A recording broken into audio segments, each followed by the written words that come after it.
شمع علم زمانے میں جلاتے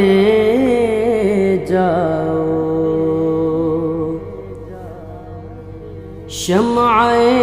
علم زمان۔ اعوذ باللہ من الشیطان الرجیم، بسم اللہ الرحمن الرحیم۔ السلام علیکم ورحمۃ اللہ وبرکاتہ۔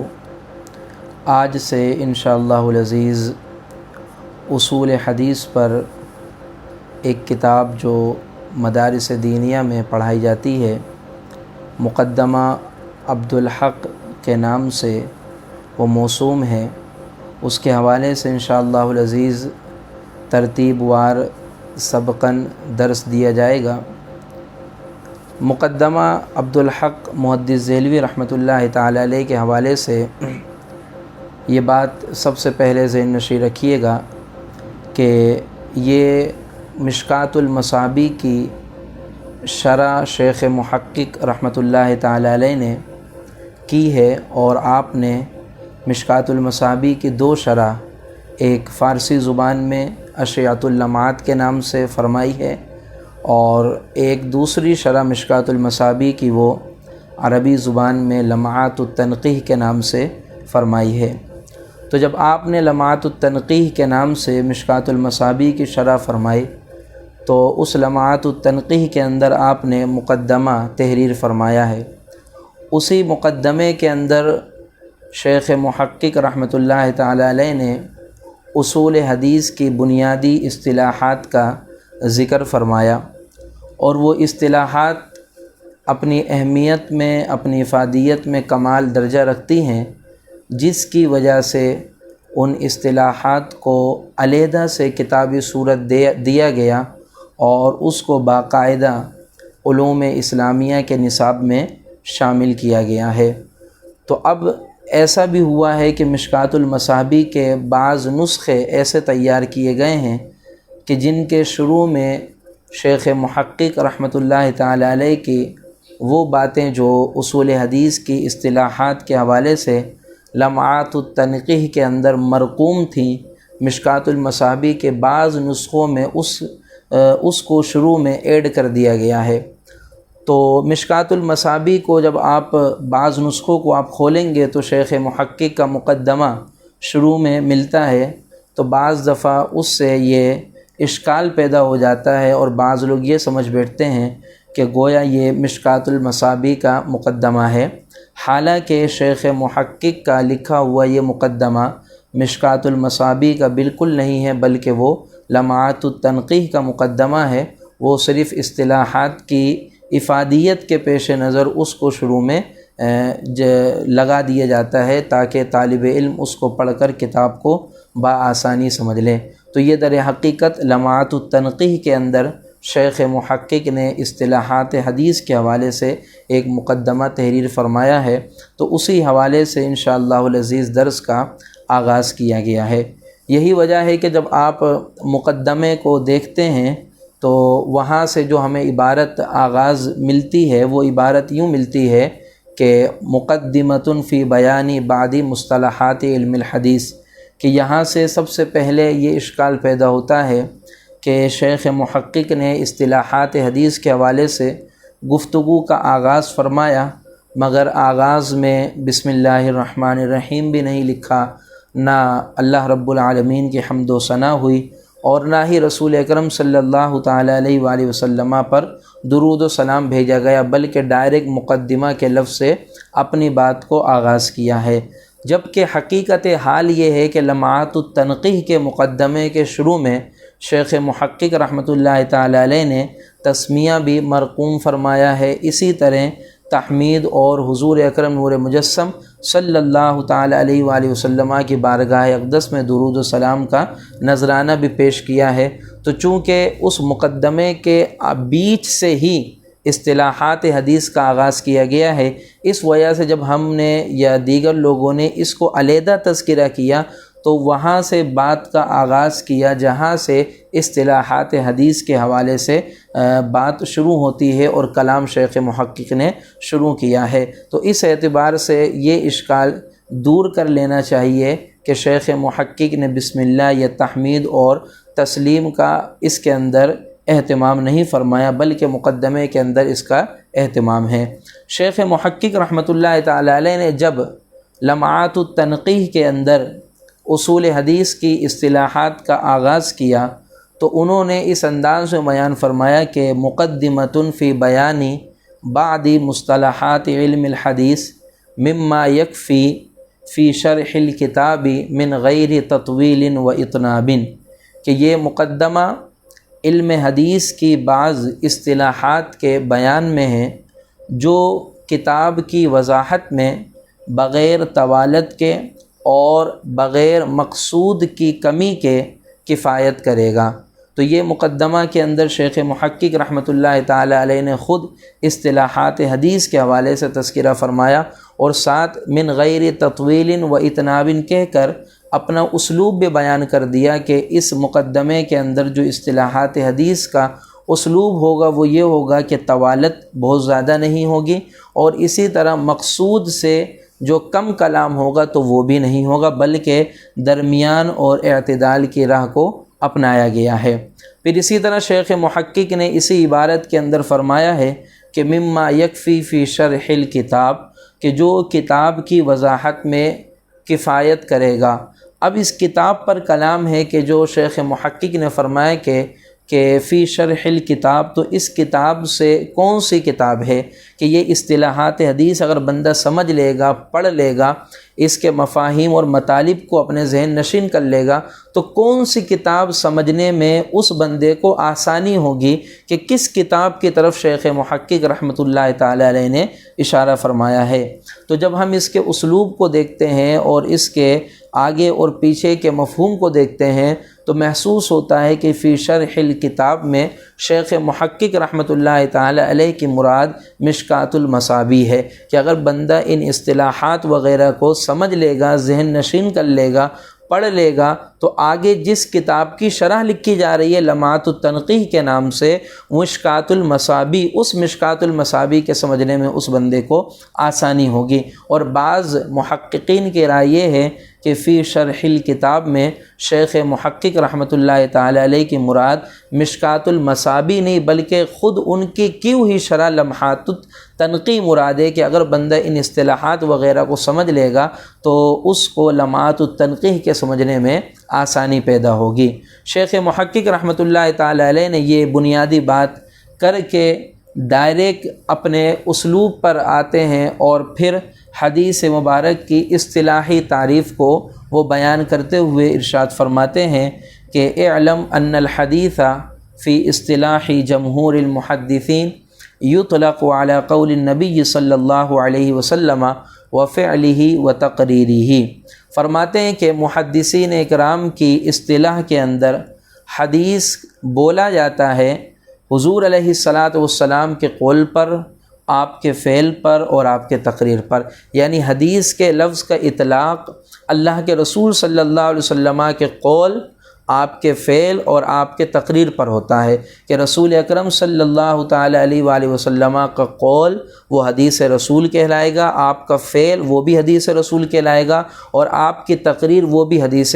رسول کہلائے گی۔ پھر اسی طرح شیخ محقق رحمۃ اللہ تعالی علیہ نے بیچ میں تھوڑی سی عبارت علیحدہ اسلوب پہ بیان کر کے فرماتے ہیں کہ وَكَذَلِكَ يُطْلَقُ عَلَى قَوْلِ الصَّحَابِي وَفِعْلِهِ وَتَقْرِيرِهِ وَعَلَى قَوْلِ التَّابِعِي وَفِعْلِهِ وَتَقْرِيرِهِ۔ اسی طرح صحابی کا جو قول ہے، جو فعل ہے، اور صحابی کی جو تقریر ہے اس پر بھی حدیث کا اطلاق کیا جاتا ہے، اور تابعی کے قول، فعل اور تقریر پر حدیث کا اطلاق کیا جاتا ہے۔ تو بنیادی طور پر اللہ کے رسول صلی اللہ علیہ وسلم کا قول ہو تو اس کو بھی حدیث کہا جائے گا، اللہ کے رسول صلی اللہ علیہ وسلم کا فعل ہو تو اس کو بھی حدیث کہا جائے گا، اللہ کے رسول صلی اللہ علیہ وسلم کی تقریر ہو تو اس کو بھی حدیث کہا جائے گا۔ اسی طرح صحابی رسول کا فعل ہو اس کو بھی تقریر کہا جائے گا، صحابی رسول کا قول ہو اس کو بھی تقریر کہا جائے گا، اور اس کو بھی حدیث کہا جائے گا، اور صحابی رسول کی تقریر ہو تو اس کو بھی حدیث کہا جائے گا، اور یوں ہی تابعی کا قول ہو تو اس کو بھی حدیث کہا جائے گا، تابعی کا فعل ہو تو اس کو بھی حدیث کہا جائے گا، اور تابعی کی تقریر ہو تو اس کو بھی حدیث کہا جائے گا۔ اب شیخ محقق رحمۃ اللہ تعالی علیہ کے مقدمے کے اندر ایک اہم خاصیت یہ ہے کہ بعض دفعہ عبارت پڑھتے ہوئے یہ بات ذہن کے اندر آتی ہے کہ جو الفاظ استعمال کیا گیا ہے یا یہ جو اصطلاح استعمال کی گئی ہے اس کی کچھ نہ کچھ وضاحت ہونی چاہیے، تو ان کے مقدمے کی خاصیت یہ ہے کہ اگلی ہی لائن کے اندر شیخ محقق رحمۃ اللہ تعالی علیہ اس اصطلاح کی خود بخود وضاحت فرما دیتے ہیں۔ اب جس طرح شیخ محقق رحمۃ اللہ تعالی علیہ نے حدیث کے اصطلاحی معانی کو بیان کرتے ہوئے بیان فرمایا کہ اللہ کے رسول صلی اللہ علیہ وسلم کے قول فعل اور تقریر، صحابی کا قول فعل اور تقریر، اور تابعی کا قول فعل تقریر، اس پر حدیث کا اطلاق ہوتا ہے۔ تو یہاں سے یہ بات ذہن کے اندر آتی ہے کہ جو تقریر کا لفظ شیخ محقق نے بیان فرمایا ہے تو اس تقریر سے مراد کون سی تقریر ہے کہ عمومی طور پر اردو زبان جاننے والے وہ تقریر کا جو معنی اور مفہوم لیتے ہیں وہ یہ لیتے ہیں کہ عام اصطلاح کے اندر جو تقریر وہ خطاب اور تقریر اور بیان کے معنی میں استعمال ہوتا ہے، تو یہاں اصول حدیث کی اصطلاح کے اندر جو تقریر ہے اس کا معنی اور مطلب کیا ہے، اب شیخ محقق رحمۃ اللہ تعالی علیہ اس کا معنی بیان کرتے ہوئے آگے عبارت ارشاد فرماتے ہیں کہ وَمَعْنَ التقریر، اور تقریر کا معنی یہ ہے انہ فعل احد او قال شیئا فی حضرتہ صلی اللہ علیہ وسلم، کہ اللہ کے رسول صلی اللہ علیہ وآلہ وسلم کی موجودگی میں کسی شخص نے کچھ کہا ہو یا کسی شخص نے کوئی کام کیا ہو، ولم ینکرہ ولم ینہا عن ذالک، اور اللہ کے رسول صلی اللہ علیہ وسلم نے اس بندے کے قول کو یا اس بندے کے فعل کو منع نہ فرمایا ہو اور اس کا انکار نہ کیا ہو، بل سکت وقرر، بلکہ سکوت فرمایا ہو اور اس کو برقرار رکھا ہو، تو یہ اصطلاح کے اندر اس کو تقریر کہا جاتا ہے۔ اب حدیث تقریری کی معرفت کے لیے اس طرح سمجھ لیجئے کہ اللہ کے رسول صلی اللہ علیہ وآلہ وسلم نے اگر زبان سے کچھ ارشاد فرمایا تو یہ حدیث قولی ہے، کہ جس طرح روایت کے اندر ملتا ہے کہ حضرت عمر بن خطاب رضی اللہ تعالیٰ عنہ سے مروی ہے، وہ فرماتے ہیں کہ رسول اکرم صلی اللہ علیہ وسلم نے فرمایا کہ انما الاعمال بالنیات وانما لکل امرئ ما نویٰ، پھر اس طرح پوری روایت ہے۔ اب یہ جو روایت ہے یہ رسول اکرم صلی اللہ علیہ وآلہ وسلم کا ایک قول ہے کہ حضرت عمر بن خطاب فرماتے حضور علیہ السلام نے یہ فرمایا، تو رسول اکرم صلی اللہ علیہ وآلہ وسلم کا جو فرمان ہوگا یہ حدیث قولی ہوگی۔ پھر اسی طرح اگر کسی روایت کے اندر رسول اللہ صلی اللہ علیہ وآلہ وسلم کے قول کو واضح نہ کیا گیا ہو بلکہ حضور علیہ السلام کی کسی فعل کو واضح کیا ہو، جیسے صحیح مسلم شریف کے اندر روایت ہے حضرت عثمان بن عفان رضی اللہ تعالی عنہ نے وضو فرمایا، اور وضو فرما کر آخر میں آپ نے فرمایا کہ رأیت رسول اللہ صلی اللہ علیہ وسلم توضأ نحو وضوئی ھذا، کہ میں نے رسول اکرم صلی اللہ تعالی علیہ وآلہ وسلم کو اسی طرح وضو کرتے ہوئے دیکھا ہے۔ تو اب یہاں حضرت عثمان بن عفان رضی اللہ تعالی عنہ حضور علیہ السلام کے فعل کو واضح فرما رہے ہیں، تو جس میں رسول اکرم صلی اللہ علیہ وآلہ وسلم کا قول ہو اس کو حدیث قولی، اور جس میں رسول اکرم صلی اللہ علیہ وسلم کا فعل ہو اس کو حدیث فعلی کہا جاتا ہے۔ پھر حدیث تقریری کا معنی جو شیخ محقق نے بیان کیا وہ یہ کہ رسول اکرم صلی اللہ تعالی علیہ وآلہ وسلم کے سامنے کوئی کام کیا گیا ہو، کوئی فعل کیا گیا ہو اور اللہ کے رسول صلی اللہ تعالی علیہ وآلہ وسلم نے اس سے منع نہ فرمایا ہو بلکہ خاموشی اختیار فرمائی ہو۔ اب حضور علیہ السلام نے صرف خاموشی اختیار نہ فرمائی ہو بلکہ بعض دفعہ رسول اکرم صلی اللہ تعالی علیہ وآلہ وسلم اس کی تائید فرما دیتے تھے۔ اب تائید فرمانے کے مختلف انداز تھا، ایک انداز یہ تھا کہ رسول اکرم صلی اللہ علیہ وسلم ہونے والے فعل پر یا کہے گئے قول پر رسول اکرم صلی اللہ علیہ وسلم سکوت فرماتے تھے اور اس کا انکار نہیں فرماتے تھے۔ بعض دفعہ ایسا ہوتا تھا کہ کوئی بات ہوتی تھی اور رسول اکرم صلی اللہ تعالی علیہ وآلہ وسلم اس بات پر مسکرا دیا کرتے تھے، تو حضور علیہ الصلاۃ والسلام کا مسکرانا ہی اس بات پر علامت ہوتا تھا کہ یہ جو بات کہی گئی ہے یا جو عمل کیا گیا ہے رسول اکرم صلی اللہ علیہ وسلم اس پر راضی ہیں۔ بعض دفعہ ایسا ہوتا تھا کہ حضور علیہ الصلاۃ والسلام کے سامنے کوئی معاملہ پیش ہوتا تھا تو حضور علیہ الصلاۃ والسلام اپنے فعل کے ذریعے اس معاملے کی تائید فرما دیتے تھے، کہ جس طرح صحابہ کرام رضوان اللہ تعالی علیہ مجمعین ایک مقام پر کسی قتال کے لیے گئے ہوئے تھے، جہاد کے لیے گئے ہوئے تھے، تو بڑا مشہور واقعہ ہے کہ راستے میں جب بھوک کی شدت ہوئی، کھانے کو نہ ملا، تو سمندر نے پوری مچھلی باہر نکال دی۔ پھر اختلاف ہوا کہ اس کو کھایا جائے کہ نہ کھایا جائے، بہرحال سارا معاملہ ہوا۔ جب پلٹ کر رسول اکرم صلی اللہ علیہ وآلہ وسلم کی بارگاہ میں آئے اور حضور علیہ الصلاۃ والسلام کے سامنے یہ سارا واقعہ پیش کیا، اب دیکھیے یہاں نہ رسول اکرم صلی اللہ علیہ وسلم کا قول ہے نہ حضور علیہ الصلاۃ والسلام کا فعل ہے۔ اب صحابہ کرام پریشان تھے، کرے تو کیا کرے؟ جو معاملہ کیا، پھر حضور علیہ الصلاۃ والسلام کی بارگاہ میں آ کر اپنا سارا معاملہ پیش کیا، تو رسول اکرم صلی اللہ تعالی علیہ وآلہ وسلم نے ارشاد فرمایا کہ اگر اس میں سے کچھ حصہ باقی بچا ہے تو وہ بھی میرے سامنے پیش کر دو، تاکہ میں بھی اس سے تناول کر لوں، میں بھی اس کو کھا لوں۔ تو یہ رسول اکرم صلی اللہ علیہ وآلہ وسلم نے اس چیز کی تائید فرمائی اپنے عمل کے ذریعے۔ تو یہ دراصل تقریری کا معنی اور مفہوم ہوتا ہے کہ حضور علیہ الصلاۃ والسلام کی موجودگی میں یا غیر موجودگی میں کوئی عمل ہوا ہو اور رسول اکرم صلی اللہ تعالی علیہ وآلہ وسلم نے اس عمل پر یا اس قول پر تائید فرما دی ہو کسی نہ کسی انداز سے، تو وہ بھی اس پر بھی حدیث تقریری کا اطلاق ہوتا ہے، جس کو شیخ محقق رحمۃ اللہ تعالی علیہ نے بیان فرمایا ہے۔ پھر اس کے حوالے سے اب اگر خلاصتاً ایک بات کہا جائے جس پر شیخ محقق رحمۃ اللہ تعالی علیہ نے یہاں تک کلام کیا، تو وہ خلاصتاً بات یہ ہوگی کہ شیخ محقق رحمۃ اللہ تعالی علیہ نے سب سے پہلے حدیث کی اصطلاحی تعریف بیان کرتے ہوئے بیان فرمایا کہ اللہ کے رسول صلی اللہ علیہ وسلم کا قول اور حضور علیہ الصلاۃ والسلام کا فعل اور اللہ کے رسول صلی اللہ علیہ وسلم کی تقریر، اس پر حدیث کا اطلاق ہوتا ہے۔ پھر اسی کے ساتھ ساتھ صحابی کا قول، صحابی کا فعل اور صحابی کی تقریر، اس پر بھی حدیث کا اطلاق ہوتا ہے۔ اب صحابی کے قول کے اندر جیسے حضرت علی المرتضیٰ رضی اللہ تعالی عنہ نے بیان فرمایا کہ حدث الناس بما يعرفون اتحبون ان يكذب اللہ ورسولہ، فرمایا کہ تم لوگوں سے وہی بات کرو جس کو لوگ جانتے ہیں، کہ کیا تم پسند کرتے ہو کہ اللہ اور اس کے رسول کو جھٹلایا جائے؟ اب یہ حضرت علی المرتضیٰ رضی اللہ تعالی عنہ کا قول ہے، تو چونکہ حضرت علی المرتضیٰ رضی اللہ تعالی عنہ یہ صحابی ہیں اور صحابی کے قول پر بھی حدیث کا اطلاق کیا جائے گا۔ پھر اسی طرح صحابی کا فعل کہ حضرت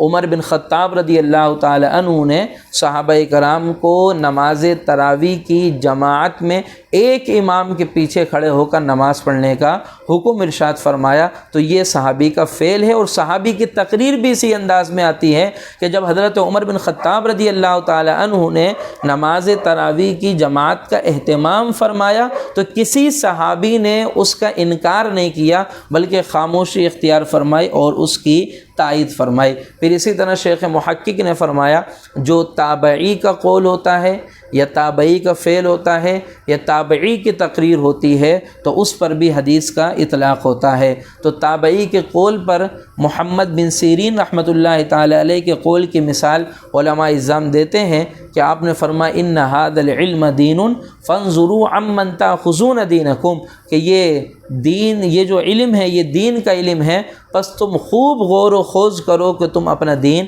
کس سے لے رہے ہو۔ پھر اسی طرح تابعی کا جو فعل ہے اس پر علماء اعظام مثال بیان فرماتے ہیں کہ حضرت امام مسروق رحمۃ اللہ تعالی علیہ اپنے اہل و عیال کے درمیان پردہ ڈال کر نماز میں مشغول ہو جاتے ہیں اور ان کو ان کی دنیا میں مشغول چھوڑ دیتے۔ یہ تابعی کا ایک فعل ہے۔ پھر تابعی کی تقریر پر یہ علماء اعظام بیان فرماتے، جیسے امام ابن شہاب الزہری رحمۃ اللہ تعالی علیہ نے احادیث و آثار پر کتب کو جمع فرمایا، اور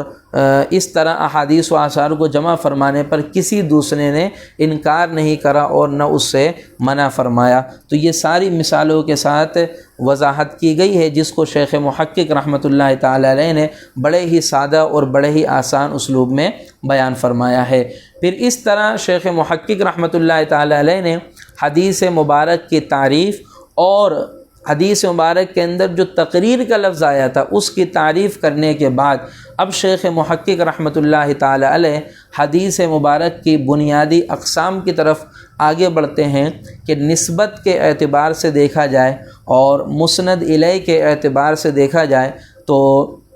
حدیث مبارک کی بنیادی طور پر 3 قسمیں بنتی ہیں، جن کو شیخ محقق نے حدیث مرفوع، حدیث موقوف اور حدیث مقطوع کا نام دیا ہے۔ حدیث مرفوع کی وضاحت کرتے ہوئے شیخ محقق رحمۃ اللہ تعالی علیہ نے ارشاد فرمایا ہے کہ فمن تہا الی رسول اللہ صلی اللہ تعالی علیہ وآلہ وسلم یقال له المرفوع، کہ جس حدیث کی نسبت یا جس حدیث کی انتہا، یعنی حدیث کے اندر جو سند ہوتی ہے، جو سند رسول اللہ صلی اللہ علیہ وآلہ وسلم تک پہنچ جائے، اس حدیث کو حدیث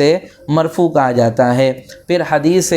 موقوف کی وضاحت کرتے ہوئے فرمایا کہ فمن تہا الی الصحابی، کہ جس حدیث کی سند صحابی تک جا کر رک جائے اس حدیث کو حدیث موقوف کہتے ہیں۔ اور پھر شیخ محقق رحمۃ اللہ تعالی علیہ نے حدیث موقوف پر 3 مثالیں ارشاد فرمائی ہیں کہ محدثین اکرام جب حدیث موقوف کا تذکرہ کرتے ہیں تو حدیث موقوف میں یہ کلمات ارشاد فرماتے ہیں، اور وہ کلمات یہ ہیں کہ شیخ محقق رحمۃ اللہ تعالی نے فرمایا کہ محدثین اکرام یہ تو فرماتے ہیں کہ فعل او قرر ابن عباس، قال او فعل او قرر ابن عباس۔ یہ دوسری مثال شیخ محقق نے دی کہ حدیث موقوف کا تذکرہ کرتے ہوئے محدثین اکرام اس طرح کا انداز اپناتے ہیں او عن ابن عباس موقوفاً۔ اور تیسری مثال شیخ محقق نے دی کہ محدثین اکرام حدیث موقوف کا تذکرہ کرتے ہوئے اس طرح کا اسلوب اپناتے ہیں کہ موقوف علی ابن عباس۔ اس کے بعد شیخ محقق رحمۃ اللہ تعالی علیہ نے حدیث مقطوع کا تذکرہ کرا، فرماتے ہیں ومن تہا الی التابعی یقال له المقطوع، جس حدیث کی سند تابعی تک جا کر رک جائے تو اس حدیث کو حدیث مقطوع کہا جاتا ہے۔ تو اب پورے سبق کا خلاصہ اگر پیش کریں تو شیخ محقق رحمۃ اللہ تعالی علیہ نے سب سے پہلے حدیث کی اصطلاحی تعریف بیان کری کہ اللہ کے رسول صلی اللہ علیہ وسلم، صحابی اور تابعی، ان تینوں کے قول، فعل اور ان تینوں کی تقریر پر حدیث کا اطلاق کیا جاتا ہے۔ اور پھر شیخ محقق نے تقریر کی وضاحت کری کہ تقریر کا مطلب یہ ہے کہ حضور علیہ الصلاۃ والسلام کی موجودگی میں کسی بندے نے کچھ کہا ہو یا کوئی عمل کیا ہو اور اللہ کے رسول صلی اللہ علیہ وسلم نے اس پر انکار نہ فرمایا ہو اور سکوت اختیار فرمایا ہو اور اس کی تائید فرمائی ہو، تو یہ تقریر کا معنی اور مطلوب ہے۔ اور پھر شیخ محقق رحمۃ اللہ تعالی علیہ نے حدیث مبارک کی نسبت کے اعتبار سے، مسند الیہ کے اعتبار سے تقسیم کو بیان فرمایا کہ اس کی 3 قسمیں ہیں۔ ایک حدیث مرفوع جس سند کی انتہا رسول اکرم صلی اللہ علیہ وسلم تک پہنچ جائے، حدیث موقوف جس سند کی انتہا صحابی تک پہنچ جائے، اور حدیث مقطوع جس سند کی انتہا وہ تابعی تک پہنچ جائے۔ دعا ہے کہ اللہ رب العالمین ہم سب کو مزید سمجھنے کی توفیق نصیب فرمائے۔ والسلام علیکم ورحمۃ اللہ۔